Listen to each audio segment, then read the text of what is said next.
Hugas kamay ang Land Bank sa utos ng Court of Appeals na bayaran ng Hacienda Luisita ng halos 30 bilyong piso.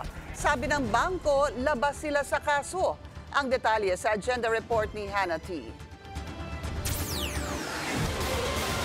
Labas na sa kaso ang Land Bank. Yan ang paglilinaw ng bangko matapos utusan ng Court of Appeals ang Department of Agrarian Reform na magbayad ng just compensation na higit 28 billion pesos sa Hacienda Luisita Incorporated.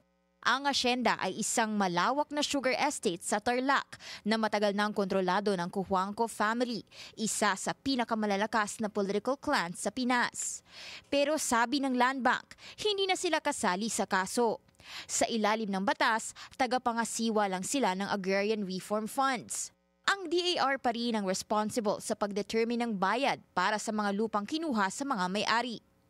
Ang mga lupang tinutukoy dito, mahigit 4,500 hectares na naipamahagi na sa mga benepisyaryo sa ilalim ng Agrarian Reform.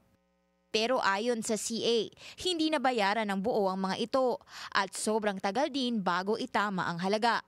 Noong 2013, nasa 471 million pesos lang ang naibayad, kabilang ang principal at interest mula 1989 hanggang 1999. Tinanggap ito ng Cojuangco family, pero para sa kanila, kulang ito.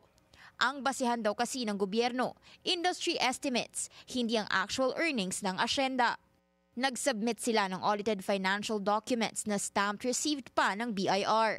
Proof daw ito na meron namang mas maayos na basihan para sa tamang valuation. Sa ilalim ng konstitusyon, dapat ang just compensation batay sa tunay na halaga ng lupa, hindi estimate lang. At dahil sa higit 30 years na delay sa bayad, ang halagang ito lumobo na sa 28.4 billion pesos at tuloy-tuloy pang tumatakbo ang interes hanggat hindi ito nababayaran.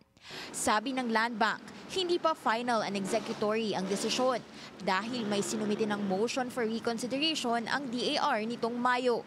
Pwede pang iakyat ng ahensya sa Supreme Court ang kaso sakaling manindigan ng CA sa kanilang desisyon. Para sa Cojuangco family, isang landmark legal win ito matapos ang ilang dekadang laban.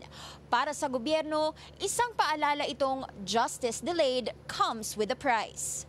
Para sa agenda, Hannah T. Bilyonaryo News Channel.